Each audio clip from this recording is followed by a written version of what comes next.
As requested, we're going to have the last Noo Noo, and as it's such a lovely day today, we're going to have this story outside. Now this is all about Marlon. He loves his dummy, or Noo Noo, and everyone says he's too old for his dummy, but Marlon is not giving up until he wants to. Marlon sat on the floor watching television, and Marlon's granny sat in the armchair watching Marlon. "Oh, he's getting too old for that dummy," she said sternly to Marlon's mum. "It's a Noo Noo," said Marlon. "He calls it a Noo Noo," explained Marlon's mum. "Well, whatever he calls it," said Marlon's granny, "he looks really silly with that thing in his mouth." "He doesn't have it all the time," soothed Marlon's mum. "Only at night, or if he's a bit tired, or if he's just a bit worried. He's a bit tired now, aren't you, pet?" Said Marlon. "His teeth will start sticking out," warned Marlon's granny. "Monsters' teeth stick out anyway," observed Marlon. "Don't answer back," said Marlon's granny. "You should just throw them all away," she continued. "And at this rate he'll be starting school with a dummy, and at this rate he'll be starting work with a dummy. You'll just have to be firm with him." "Well," said Marlon's mum, "I am thinking about it. We'll start next week, won't we, Marlon? Now you're a big boy, we'll just get rid of all those silly Noo Noos, won't we?" "No," said Marlon. "You see," said Marlon's granny, "one word from you and he does as he likes." There was no doubt about it. Marlon was a hopeless case.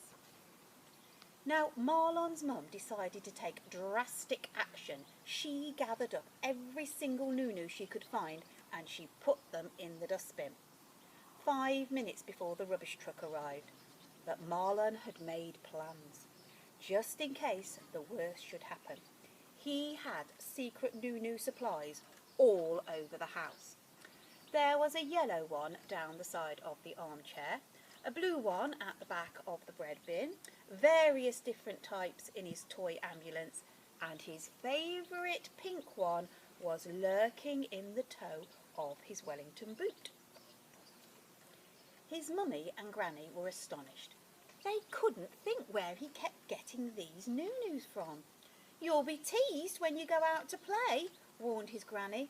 "A great big monster like you with a baby's dummy." Marlon knew about this already. The other monsters had been teasing him for ages, but he just loved his Noo Noo so much that he didn't care. The other monsters often lay in wait and jumped out on Marlon as he passed by with his Noo Noo twirling round. "Who's a big baby then?" jeered Basher. "Does the little baby need his dummy then?" sneered Aligantina. "Who's his mummy's little darling?" cooed Bumps-a-Daisy.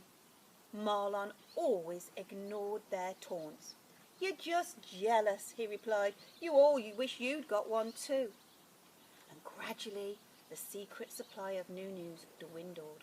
Marlon's mum refused to buy any more, and they all began to be lost or thrown away by Marlon's mum.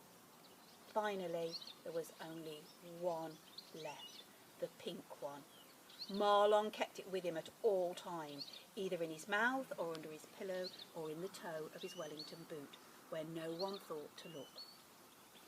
To his delight, Marlon found one extra Noo Noo that his mum had missed. It was a blue one, which had fallen down the side of his bed and been covered up by a sock. He knew his best pink Noo Noo wouldn't last forever, so he crept out and he planted the blue one in the garden. Now all the other monsters decided to gang up on Marlon. They collected lots of different bits of junk and fixed them all together until they had made just what they wanted. It was a Noo Noo snatcher. And then they waited behind a bush until Marlon came past with his pink Noo Noo twirling round. "Here he comes," said Aligantina. "Grab it," yelled Bumps-a-Daisy. "Now," said Basher. And with one quick hooking movement they caught the ring of the Noo Noo with the Noo Noo snatcher and pulled. But Marlon clenched his teeth and held on. Marlon had the most powerful jaws in the world, and once they have decided to hang on, that's it. Marlon hung on, the monsters hung on to the Noo Noo snatcher, and there they still stayed, both sides pulling with all their monster might. And there they still would be if Marlon had not decided, just at that very moment, that perhaps he was too old to have a Noo Noo anymore. So he let go, and all the other monsters went whizzing off down the road, across the park and into the pond with a mighty splash. Marlon went home. "I've given up my Noo Noo," he said. "I sort of threw it into the pond." "Good gracious me!" exclaimed Marlon's mum, sitting down suddenly with a shock. "I told you," said Marlon's granny, "you just have to be firm." "Actually," said Marlon, "I've planted one, so I'll have a Noo Noo tree, just in case I change my mind." "That's nice, dear," said Marlon's mum. "Nonsense," said Marlon's granny. "Dummies don't grow on trees. A Noo Noo tree? How ridiculous!"